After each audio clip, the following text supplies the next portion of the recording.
Elise Capone. I'm very excited to have her on. Welcome. Good to see you. So she's going to be talking today about avoiding the slush pile, and the event today is sponsored by Randy Kay, author of Dying to Meet Jesus, a powerful book Randy wrote after a near-death experience that confronts difficult questions about suffering and joy.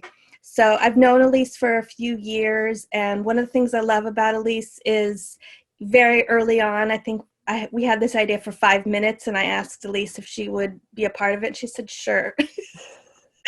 And so I never forget that when it was this tiny seed of an idea, she was willing to just join in and help the vision grow, and she has. So I'll give a little introduction, and I'll turn it over to you. So Elise Capone has been an agent at the Sandra Dijkstra Literary Agency for 15 years. It was established over 35 years ago.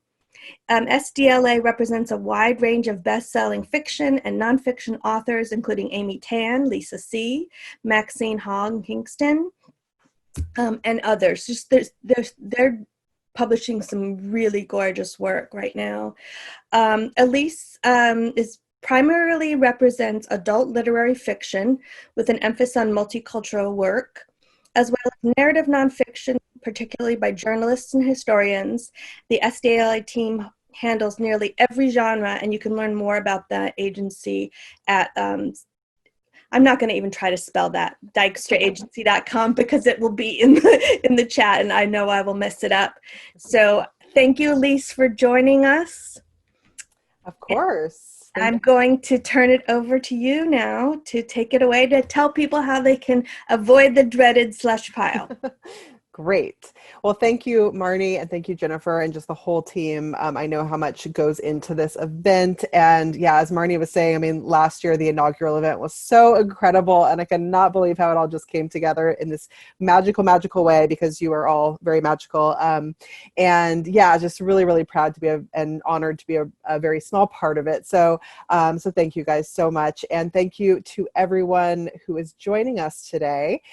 So I am going to be starting off, well, I know you've had your first speaker already, but starting off the real publishing part of today by trying to give you guys a sense of kind of the basic landscape of publishing and what it really looks like when you decide that this is the world you want to jump into and you want to try to get a literary agent. So I'm going to give you kind of a sense of all the things you need to be thinking about in order to prepare yourself for search for and work with a literary agent.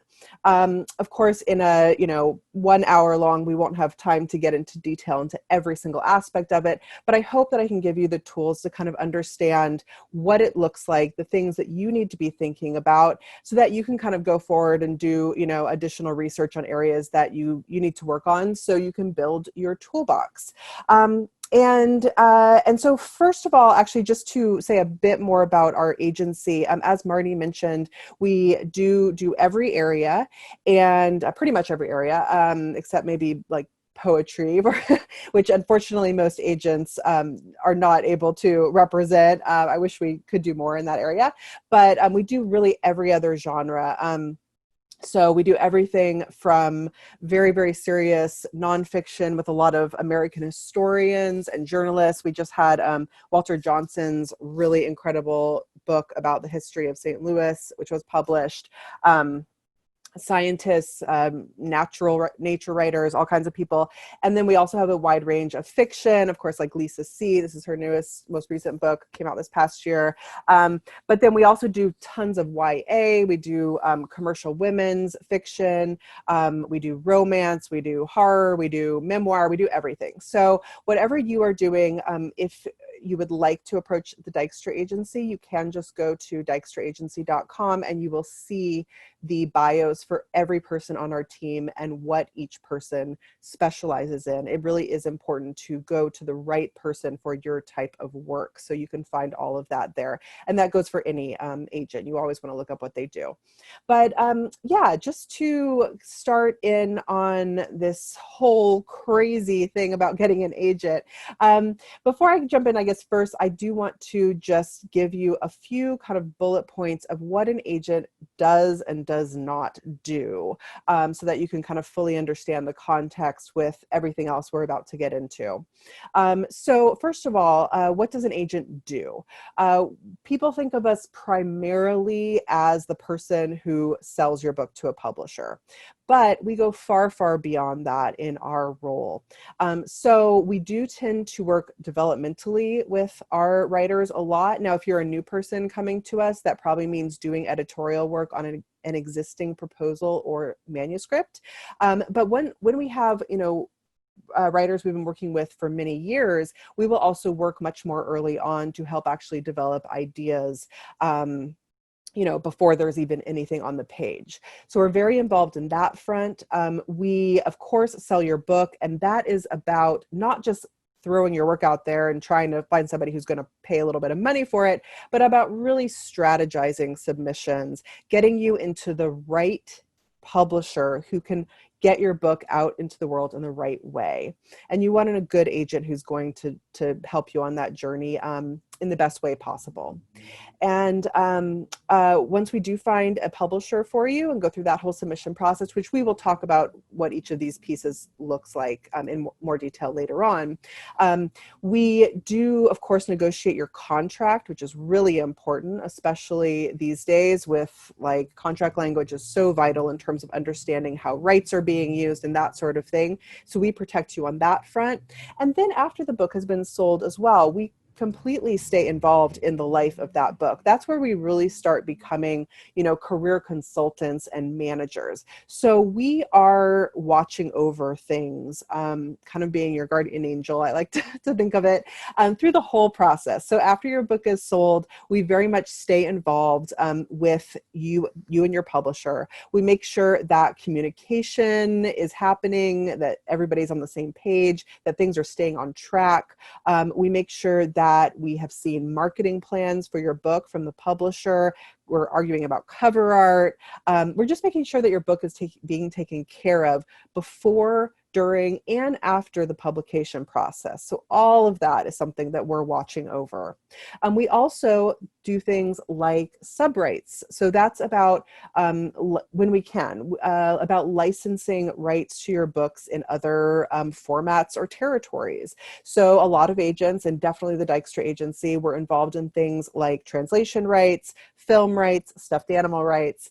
So that's a big part of what we do as well.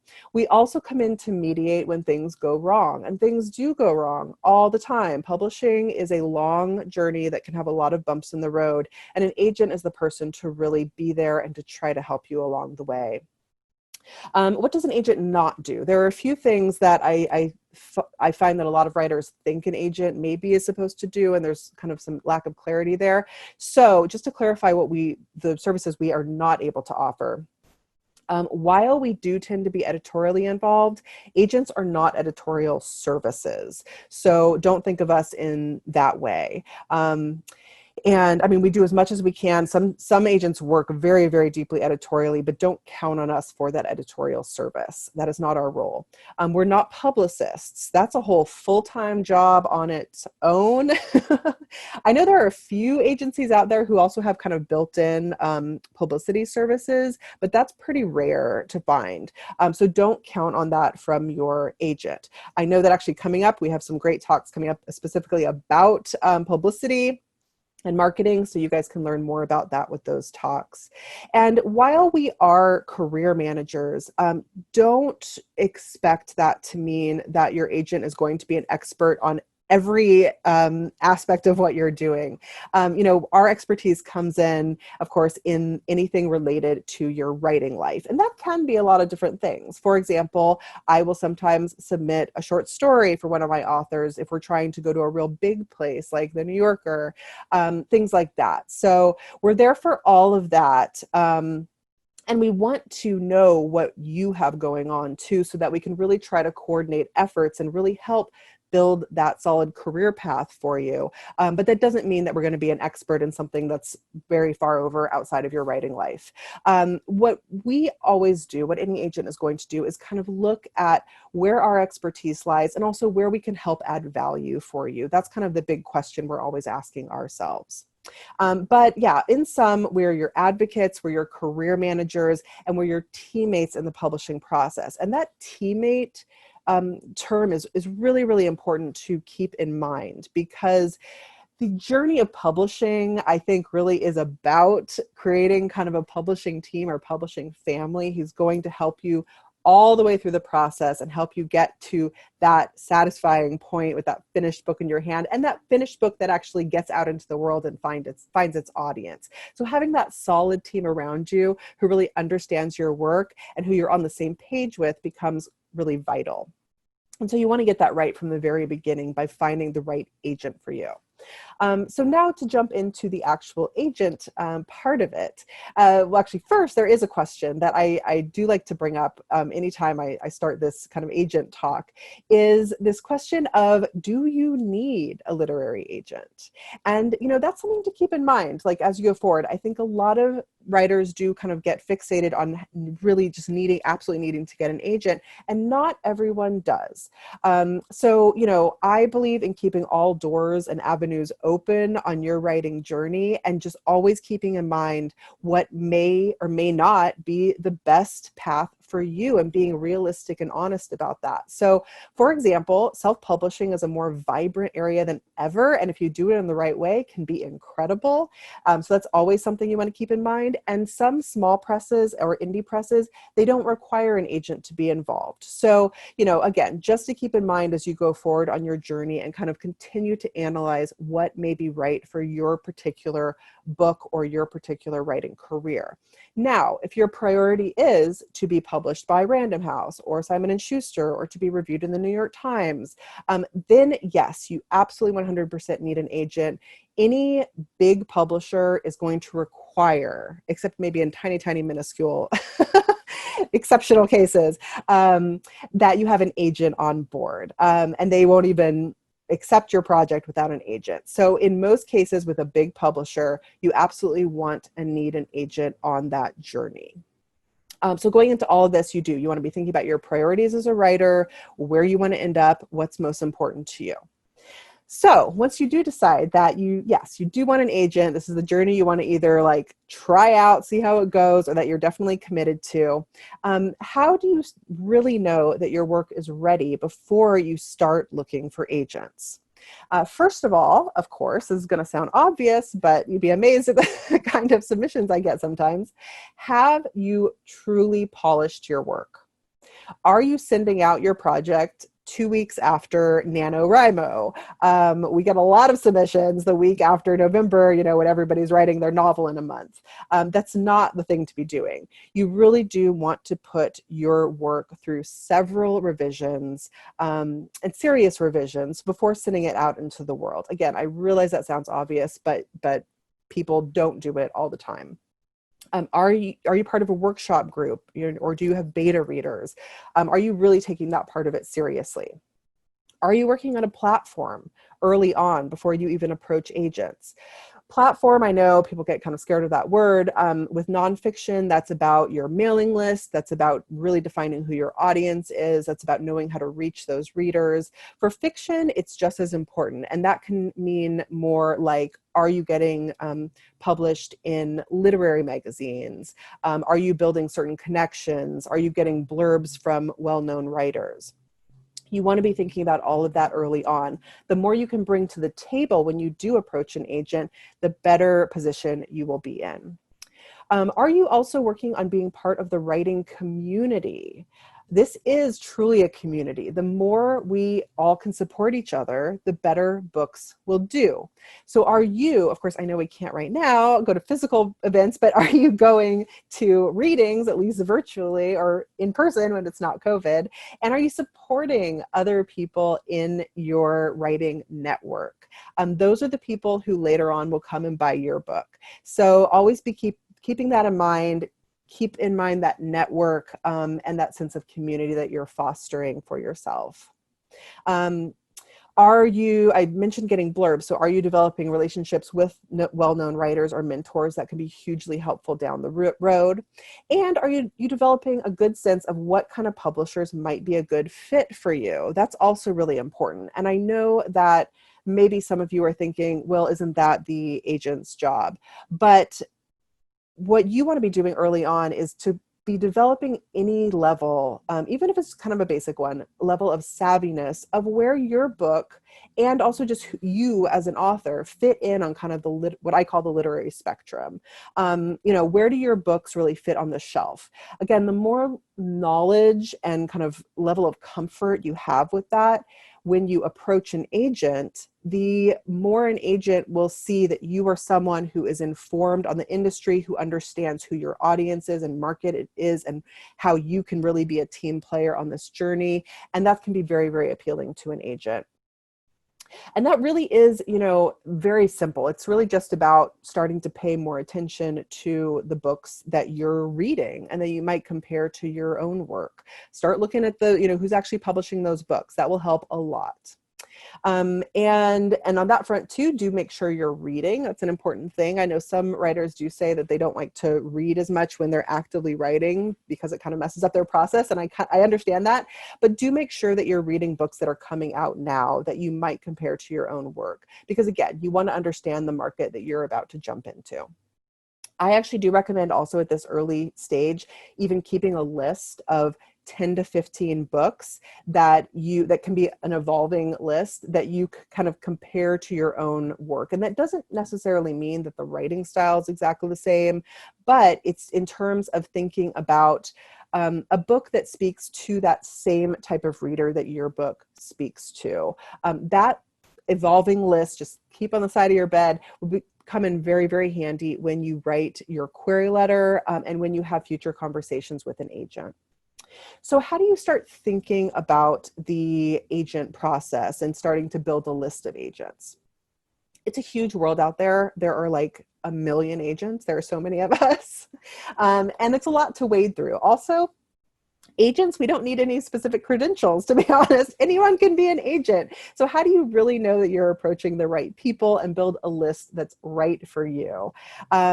Also, we're constantly changing like what we say we're interested in and if we're like open or closed to submissions. So I'm going to try to give you a few concrete ways to figure all that out and create an initial agent submission list for yourself as you're preparing to send your work out into the world. So I recommend, first of all, creating a beautiful Excel spreadsheet for yourself. And I also recommend kind of starting with a list of maybe 15 to 20 agent names. And I'm going to check the chat because there's something coming in here. Okay, there is a question about proposal versus full manuscript. I will talk about that in 1 second. So I recommend putting together a list of 15 to 20 agent names to start with.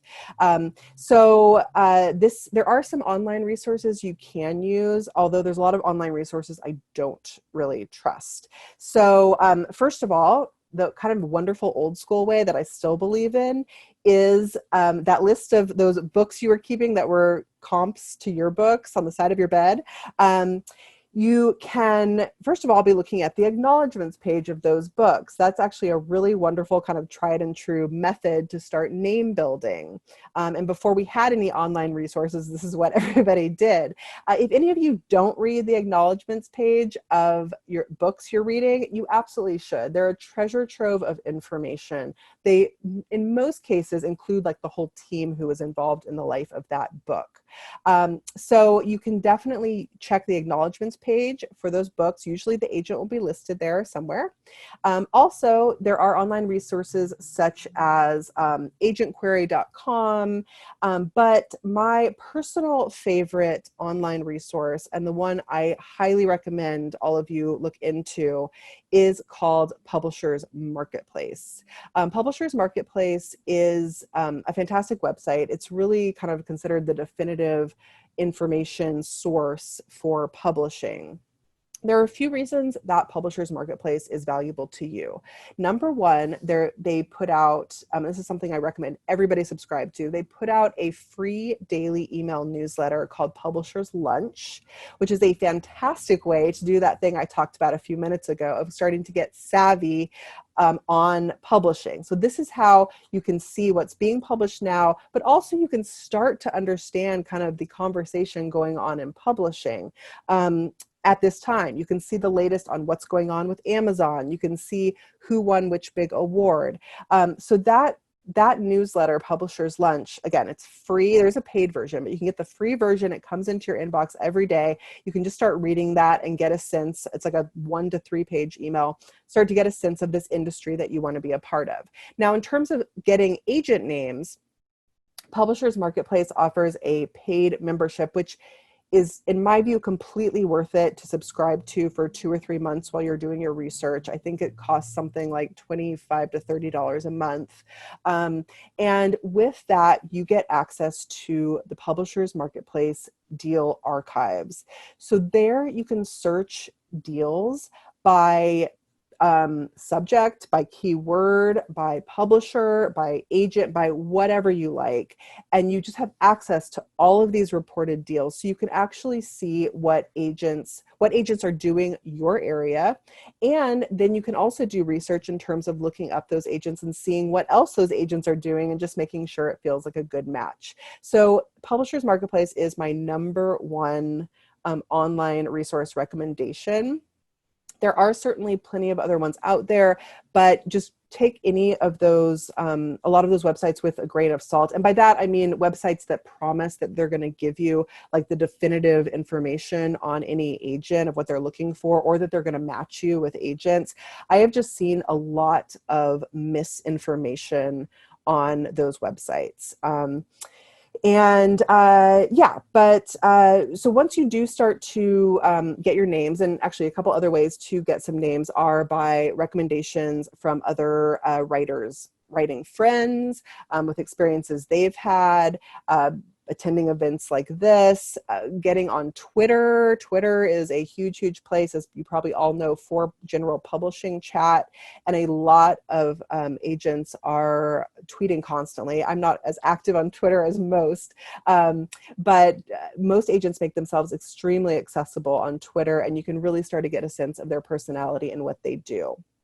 So once you've started to name build a bit, you want to make sure that you actually do go and research each of those agents a little bit more, and just be sure that they take on actually do say that they're taking on the area you're working in, that they're open to submissions, all that sort of thing. It's really easy to do research these days. Most agents are going to have their agency website with their full bio telling you everything you need to know. And yeah, just keep going from there. And once it's at a certain point, if you kind of continue to that research, you will get a list of names of people that are really good potential matches for your work. And that's a great starting point. The most important thing is that you really do get to this step in the right way. And that's about knowing who you are as a writer and what your project really is, so that you can target the right agents. A question I also do get asked fairly often is, how do you compare like boutique versus larger agencies? And the truth is that the vast majority of agencies are boutique agencies these days. That can mean anywhere from one person working at their home office to a group of 20 people. The Dijkstra agency is a boutique agency. There are really only a few huge agencies out there these days. Most of us are, smaller teams, but it is still something to think about. And at most boutique agencies, for example, you are going to be like represented by the person you actually submitted to, and that sort of thing. You're going to be on a slightly smaller client list. At a huge agency, you may be on a much bigger list, but you're going to have this like powerhouse, 100-year-old company behind you. So those are the couple of things to think about. But I would say most writers are going to end up submitting mostly to boutique agencies. Also, a question I get is whether it's a good idea to target newer agents or if you should really focus on longer time established agents. And I would highly recommend having a mix on your list, and certainly do not be afraid of newer agents. Agents work so hard and are such amazing readers and so dedicated to what they do, that an agent who's only been doing it for a couple years, do not be afraid at all. So those are some of the most savvy, wonderful, brilliant agents I know. And those younger agents really have to prove themselves, frankly, also. So they're going to be with you for the long haul. The one risk maybe of going with an agent who's really been in the business for a very long time is they're probably going to have a pretty established list already, and they may not be as hungry to be developing that list. So you might have a little bit of a harder time getting onto that client list, for example.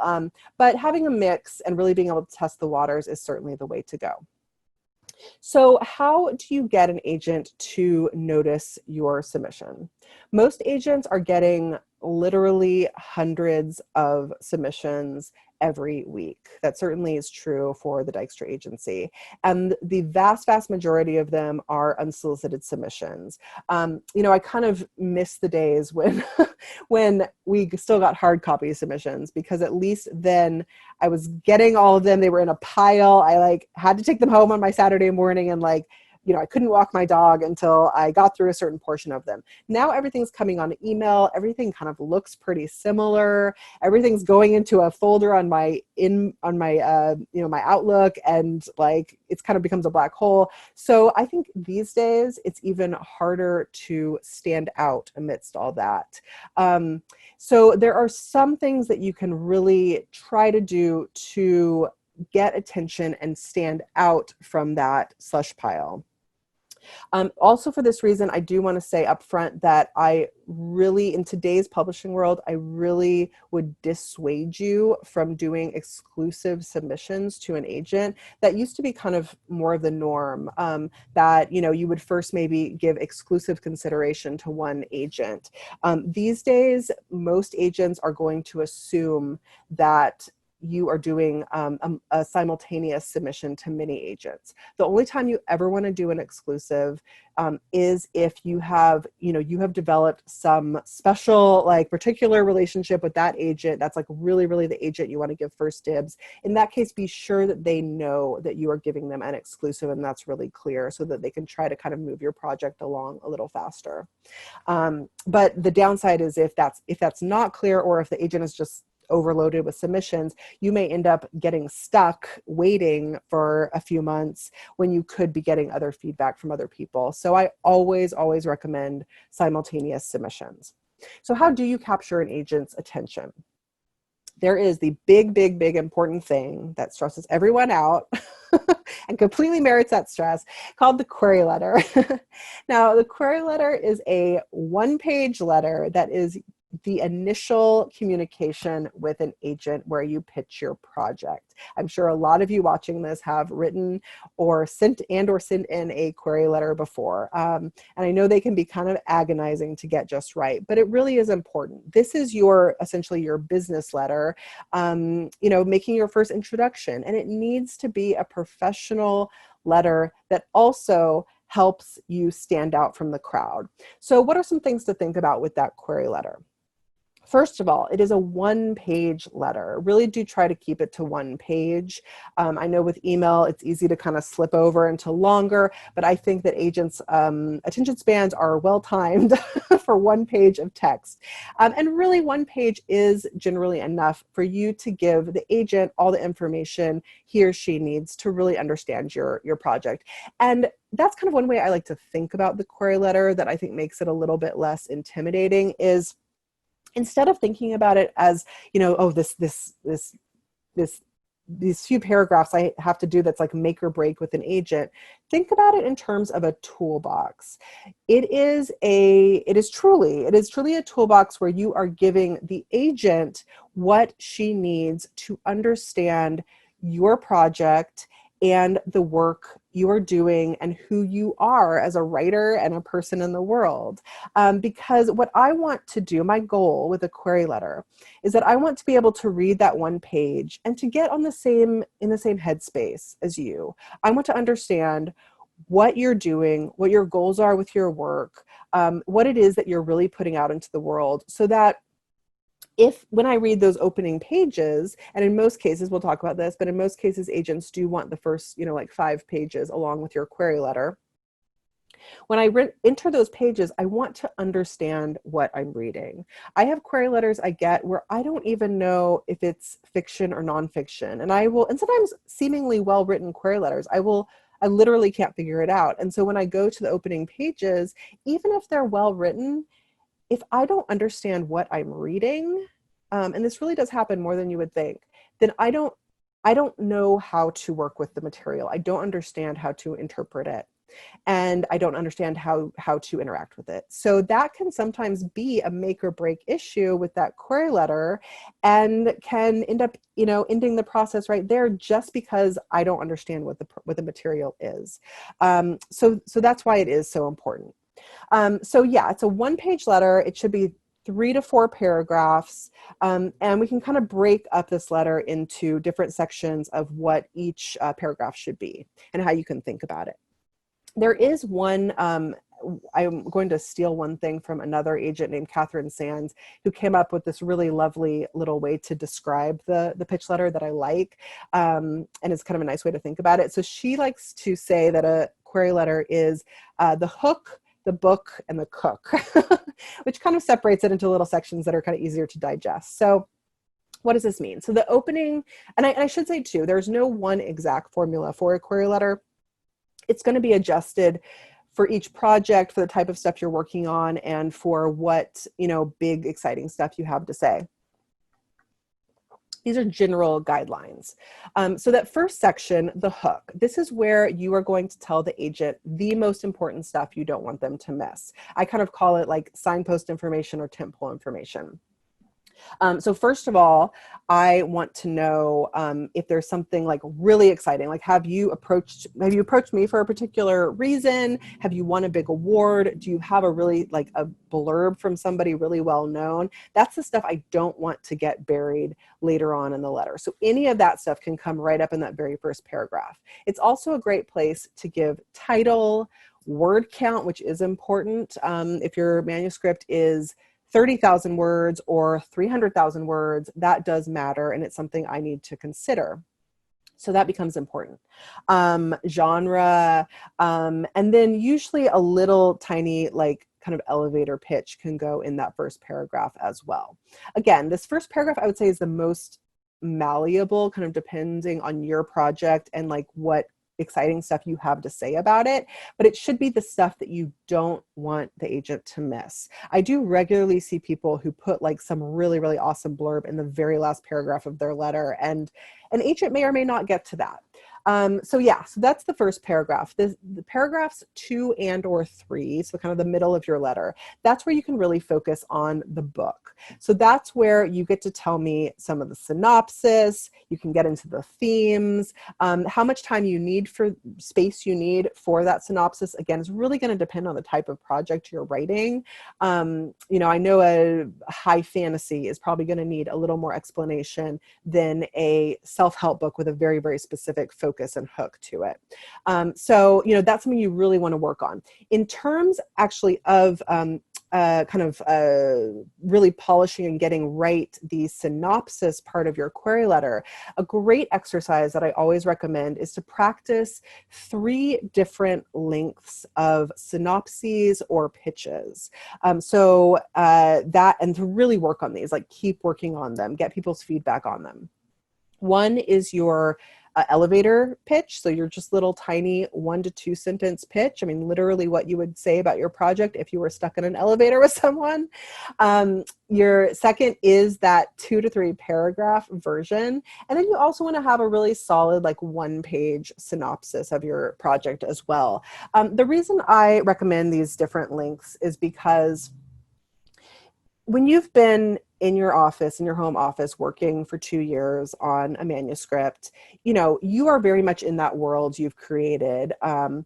And it can be, when I go to conferences, for example, I find that quite often when I sit down and have little pitch meetings with writers, they sometimes have a really, really hard time getting their book down to the essence of what it really is. Sometimes if we have a 10-minute meeting, I have writers who will go on and on explaining their project for 9.5 minutes, and we don't even have a chance to really talk, or I don't have a chance to give them feedback or ask questions.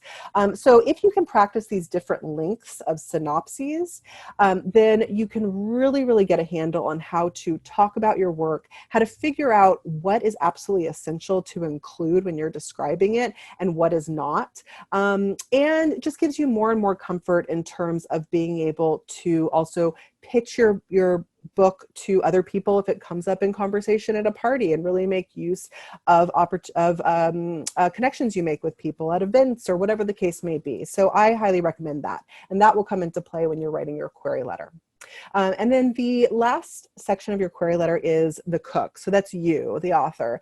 So this is your bio. This is where I want you to tell me everything that is relevant and important to your writing work. And if you are a completely brand new debut author, it's fine to say that. I would rather you say that than put a bunch of filler. But you're also welcome, of course, to put in some stuff about your personal life, what you do in your day job. These are things I want to know. What makes you interesting? I want to have a sense of you. I just don't know if I need to know like your favorite kind of pizza and like every name of your 9 cats. That would be considered maybe filler. But yeah, so with those kind of 3 main pieces in the letter, you should be able to give an agent the basic info she needs to understand the work you're doing. Now, how do you really make yourself stand out? There are a few things. I mean, first of all, literally just having that professional, well done, easy to understand letter is a huge, huge step in the right direction. So that's a great thing. Now, if there are ways that you can personalize the letter, it really does help a lot. If a letter shows that that person did any sort of, research on me, that they, even if you looked up my website, I mean, if you read one of my books, that would be the best thing and enjoyed it. But you don't even have to necessarily go that far. If I can just see that you took the time to, look me up and really think that we might be a good fit, I will notice that in your letter, and I will take extra time with your project for sure. Also, if you have that great blurb, that absolutely will help you stand out. If we met somewhere, it's always make sure to mention that. If you met the agent at an event, or connected for whatever other reason, if you won a significant award, any of that stuff that kind of might, like I was talking about, go up in that first paragraph, is stuff that can really help you stand out. Don't do anything crazy with your letter, like put it in crazy font or anything. That's not the way to stand out and will just make the whole process difficult. But excuse me. But really, just about giving me the tools I need to understand your work is absolutely the first step to getting an agent to go to the next level and read your pages, and then going to the right agents. So in terms of what you're actually going to include with your submission, most agents are going to want the query letter and like the first 5 pages. It is important to include the opening pages, because I occasionally have people who will want to send me like a sample from chapter 28, and I can't do anything with that. I might see that you're a lovely writer, but what else does that accomplish? Usually not much, because I don't understand what it would feel like to be reading your work, which is kind of the goal. I want to feel like I'm reading the opening of a book, and I want to come away with the feeling, excuse me, that I want to keep reading.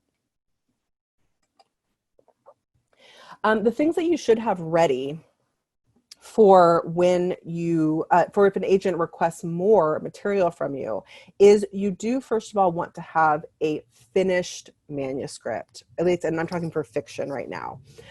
It is a mistake these days in this publishing world. It is a mistake to start submitting to agents if you only have 70 pages. We really do want to get that finished, polished manuscript. So have that at the ready if an agent requests more pages. If you don't have that at the ready, then maybe they'll say, oh, well, when you're done 6 months or a year from now, I guess you can get back in touch, but you may have missed the moment. So be ready when you actually approach that agent. Now for nonfiction, you want to have a full proposal. And I love working on nonfiction proposals. I think they're super fun. The nonfiction book proposal kind of basically, I won't get into all the steps because we don't have time, but basically includes a business plan for your book and then a couple of sample chapters. You can absolutely look up what's included in a nonfiction proposal. There are plenty of resources online, but you do want to have all that ready to go, just like with the finished proposal on the fiction side. I will address this question that came into the chat, because it is relevant at this point, asking on selling narrative nonfiction, how often and when are memoirs sold from a proposal versus full manuscript? So this also does kind of apply to when you're approaching agents as well. So with memoir, I would say it kind of depends. Memoir is a little bit weird in that the rules sort of jump between genres. If you have a memoir that is very, very much about voice and it's really driven by that, then I would highly advise having a full manuscript. If you are doing a memoir that is more kind of hooky, it's kind of high concept, like based on just this story nobody's heard before, and like you have a huge platform to tell it, then you can potentially just do a book proposal. So you would want, in that case, as far as the sample pages go, you would want anywhere from probably 30 to 50 sample pages. I would say these days, probably most memoir, you want to actually have that full manuscript, but I think there's a little bit of flexibility there. So it's going to depend on what you are writing. And let's see, what else? As far as the actual submission process with agents, every agent's going to have a different submission process. A lot of us are taking submissions now on like Query Manager. You always just want to go to the agent's website and they will say exactly how you should submit to them. Make sure to follow those submission requirements. They do matter, and some agents will not consider your project unless that process is followed. As far as following up, most agents will also put their rules for like how long it takes them to respond. You want to pay attention to all of that. And let's see, we do have a question I'll go ahead and answer right now. So this is from a writer planning to self-publish. Is it possible to engage an agent for the career, product development, and advising aspects, or did agents only work with writers looking for publishers? So it's a really good question. Yeah, agents I don't want to make a general statement for everyone. There could be, I suppose, some agents who maybe will take on a consulting job here and there, maybe, but I would say that 99.9% of agents, no, we are taking on authors in the traditional sense to help get their work to publishers. And I should say too, on that front, the way agents, you don't pay an agent.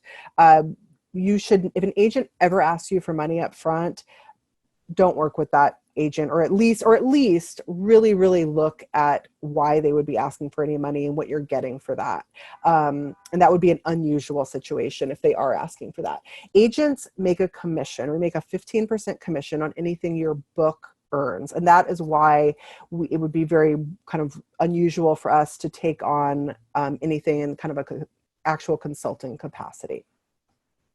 And also, actually, this next question is also relevant to what I'm talking about right now, so I'll go ahead and jump in on this. Has anything changed in the way you are receiving queries, taking on clients in the time of COVID? I mean, everything is already on email, so thankfully, we've been able to pretty much carry on. I will say that when COVID started, everything got real crazy, of course, like it did for all of us, and we weren't quite sure where the industry was going. And I know I felt kind of in a weird like permafrost state for a little while. So it was a bit different in that sense. But no, at this stage, I would say that most of us are able to carry on just as we were before. I am more overloaded than I've ever been before. And I'm certainly behind on responding to people. So I would say right now, if you do have stuff out with agents, have a little extra patience with us. But no, otherwise, other than everybody working from home, we're basically able to do our work as we did before. And then one other question that is relevant to right now, do you have any other writer beware advice? Oh, good question. Something that would let you know an agent is not legit. Sure, yeah. So this kind of comes into when you decide to actually work with an agent. And let me say first, if you do get an offer from an agent, this is relevant to this question, you don't want to just immediately sign with that agent. Be sure that you have a conversation with them, maybe a couple conversations with them, and really talk about your project together. Make sure that you guys are on the same page, that you're have the same vision for your work. Ask how much editorial work they foresee, what their editorial process and also even submission process is going to look like, so you understand that, what their communication style is like, etc. Be sure that this seems like somebody you can work with.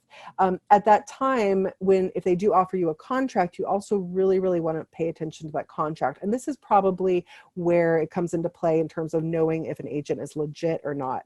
So if, as I mentioned before, if an agent's ever charging you money, to me, that is a potential major red flag. So look very carefully at your agreement with an agent. 99% of agents do written contracts. You want to review that carefully. Make sure that they're, established, and that goes even for, a newer agent. Make sure they have a website that looks credible. Make sure that, you've seen at least a few deals that they've done with publishers, again, check them out on Twitter, kind of make sure that there's it just seems like they're kind of posting normal stuff.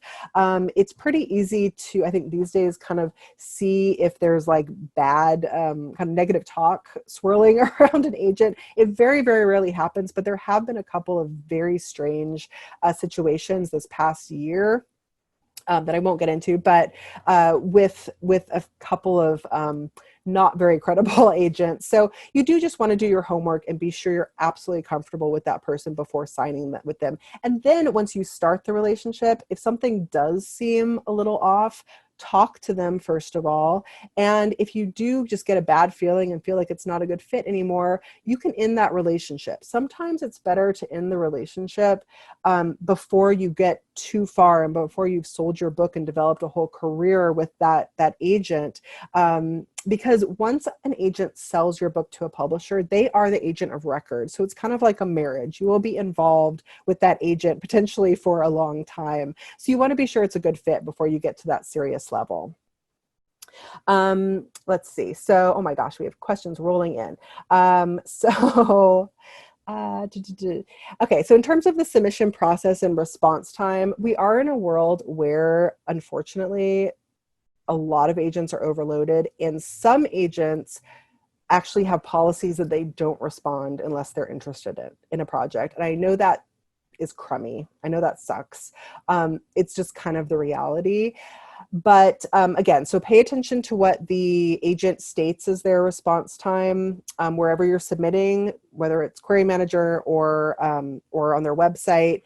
And if it does say they're going to respond and they haven't yet, do try to have patience. Ping them if you want, but don't, send them in maybe 1 or 2 emails, but don't email them just constantly. That doesn't help the process. With publishing, publishing is about, I think, staying optimistic and about persistence to an extent, but about also just staying motivated and moving forward. If you're really just not getting a response from someone, move on. Just keep getting your work out there. Go to another batch of agents. Don't hold yourself up for 6 months waiting for one person. That doesn't make sense for anybody. And yeah, so just keep moving forward if you can. and can I speak a little bit to diversity, multicultural sensitivity? What can I do to make sure I'm not tone deaf? Okay, so this is, so this is about making sure that you have cultural sensitivity in what you're writing. So these days there actually is a whole thing called sensitivity readers that exist. And if you do have an element in your book that you're writing about that maybe is some, person or, group of people or some culture that maybe you're not native to, whatever the case may be, there are actual sensitivity readers out there who in fact can look at your project and give you a sense of whether there are any red flag issues. You can just literally Google that, sensitivity readers, and you will find there are a few groups that offer, for usually pretty minimal fees, they'll do a reading of your full manuscript. That's also, I think, too, if you don't want to go and like pay someone, also just about having a really good writing group and getting honest feedback from people. And also, I think for all of us, just trying really hard to be conscious about, what we're doing and, be careful we're not speaking for people whose experiences we don't have, and being a little bit careful on that front. But what I love about publishing right now is that there really are, there's room for so many different voices right now. And I really think there's a need and a desire for inclusion. And that's great. And I believe that a lot of agents, not everyone, but a lot of agents and a lot of publishers are trying to work towards more inclusivity and diversity. We still have a long way to go, but we're working on trying to get there. Okay, so I do want to say a few more things before our time is up, even though some more questions are coming in. So yeah, once you do decide to sign with an agent, just again, make sure that everything looks good with that contract. Make sure there are no red flag issues. There are groups like Writers Guild that actually offer advice on what goes into a legit contract so that you can really be sure that there are no red flags. That's always a good thing. And then once you actually do sign with an agent, the day-to-day, I'm going to get to speak for a couple minutes on this. It's going to go, our time's gone by too fast. But yeah, you will do more editorial work with an agent before you go on sale, almost definitely. And then when you do go on sale, every agent's going to have a slightly different strategy. Some agents just maybe want to first go to one publisher. I would say most agents are going to send your work out to anywhere from like 5 to 15 publishers at a time. It's a little bit similar to when you're going to agents. So be sure that you understand that submission process and what that's going to look like. It should feel like a team effort too. Like if your agent is going off and just doing a submission without telling you anything or informing you about what's going on, to me, that is a red flag. I really involve my clients in that part of the process. They see the submission list. We talk about it. If they have particular favorite publishers, we're discussing that and making sure that those people are on the list before we go on sale. And the submission itself to publishers can last anywhere from a couple of weeks up to maybe 2 to 3 months, depending on the type of project. Children's projects often go for actually longer periods of time because they don't have close dates. For a lot of times adult projects, we put like a 1-month close period on that submission. So that's usually how, I'm going to get a couple more minutes. That's usually the timeline in terms once the agent has it on sale. But hopefully, hopefully you can sell it during that first round. So hopefully by the time that you sign up with an agent and have done your editorial work and you get it on sale, the ideal situation, you will have a book deal, if it sells that first round, within 1 to 2 months after the manuscript is polished and ready to go. After that point, once the book is sold, and sometimes it doesn't sell the first round. If it doesn't, you and your agent might decide to do some more editorial work before you do a second round, or whatever the case may be. That's something to talk to your agent about. But once you do sell the book, that's when the agent is going to come in and really negotiate your contract, which can take a while. That in itself can take months sometimes. Publishers are sometimes very, very slow to get us their contracts. And then you start the whole process with your publisher, and that's where you really begin your relationship with them. But still, all along the way, your agent is going to be there advocating for you and to make sure everything stays on track. So you want to be on the same page as that agent, really feel like you're on the same team, feel like they understand your priorities and goals as a writer, and that they're on your side in every way. And if they're not, please talk to them. Never be intimidated by your agent. If you don't talk to them about something, don't assume that they know that you're uncomfortable about something. Approach it with them. Be open.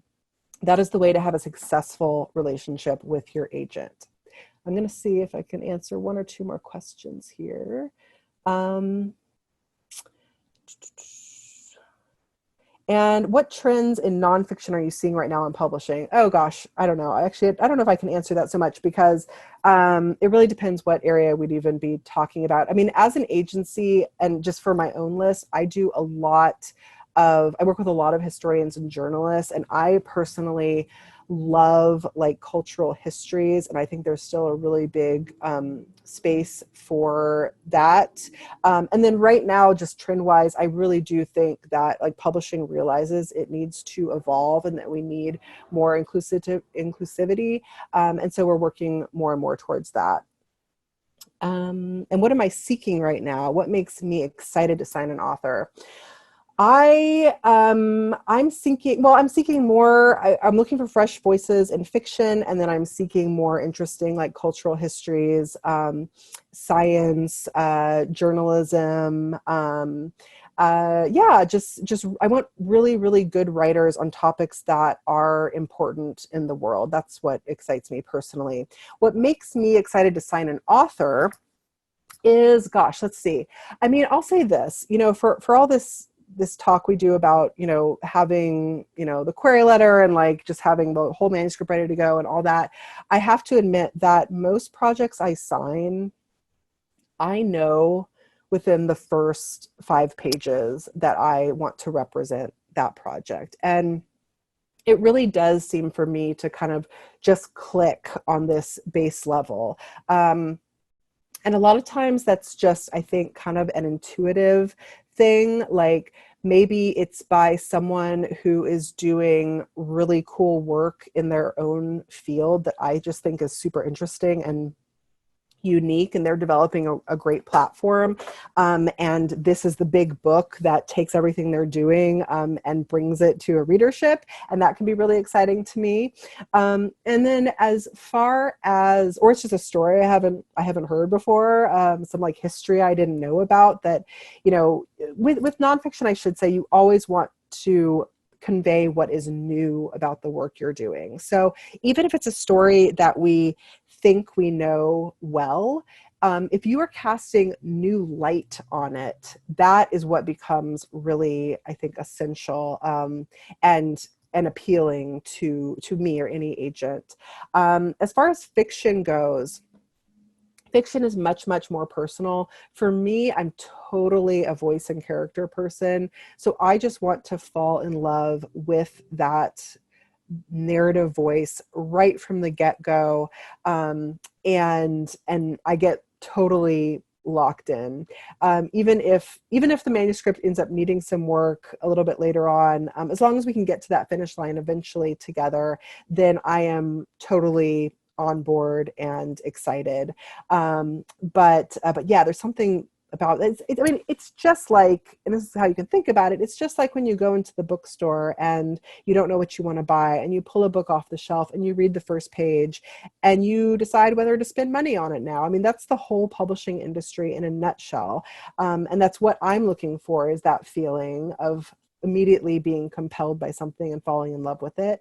And I think that's what publishers are trying to do. They're just searching very hard for, getting that moment of a book buyer falling in love with the opening of a book and being willing to invest the $15 or $25 in that book, which becomes harder than ever in an online world, because we don't, without with fewer and fewer bookstores, we don't have that opportunity to wander and open a book to a random page. So I think it becomes even more important that we are engaged with community and we are supporting each other and being aware of what's out there, and taking a chance on things, even projects we don't know anything about, and just really trying to engage as much as we can and discover things. So with that in mind too, I should say one thing I did not talk about as much when I was talking about how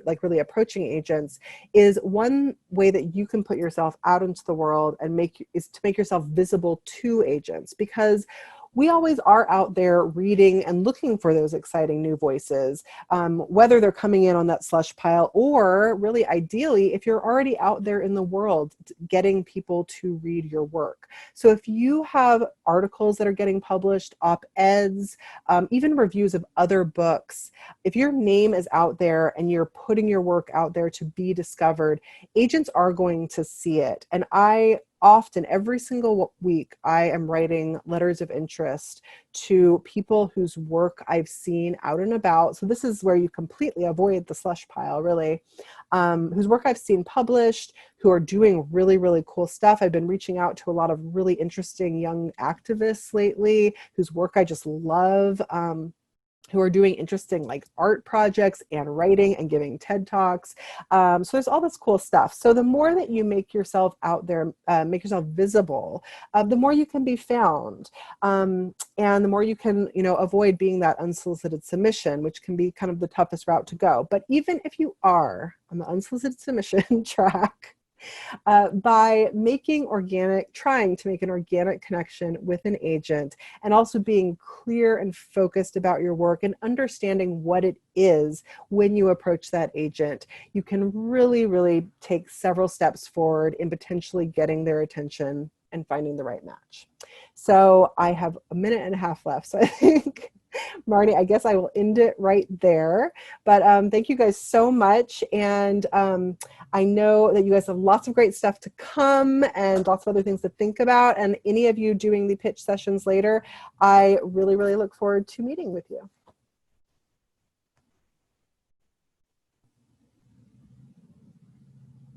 Things someone can do in the pitch itself that can help grab your attention, let them know that they've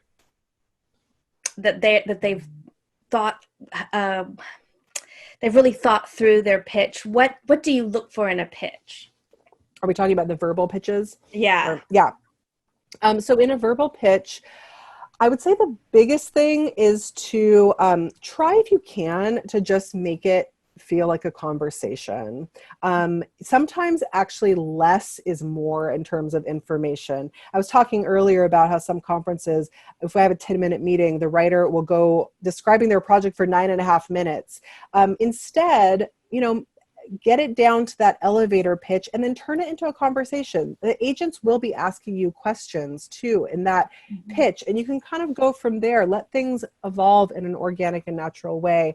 And then that's fun because it's an engaged process, and you can really dig into the meat, I think, of your project in interesting and fun ways instead of just kind of, being an info dump. That's great. That's great. And to everyone that gets the chance this afternoon to pitch Elise, you're very, very lucky. I hope there's some good connections and you find some gems. This was super, super fun. I look forward to talking with everybody. Yay. Elise, I just want to say that you have such a warm and genuine smile that when you talk, we were talking about this, it's like having a cup of coffee with you. It's like being in the same room. So thank you so much for everything you offer. Yeah, we got a lot of really awesome feedback while you were on that, just about how accessible you are. Because I think it's terrifying for people. And then that's why I love to bring you on, because you break it down and you don't make it as scary. In fact, you make it kind of like we want to try. Totally. Yeah, I'm like, I can do this. About, right? Yeah, right, exactly. It's about trying. Yeah. Well, thank you guys. This was super, super fun. And thank you for all you do. You're both magical unicorns and I adore you. Yay! Thank you. Thank you.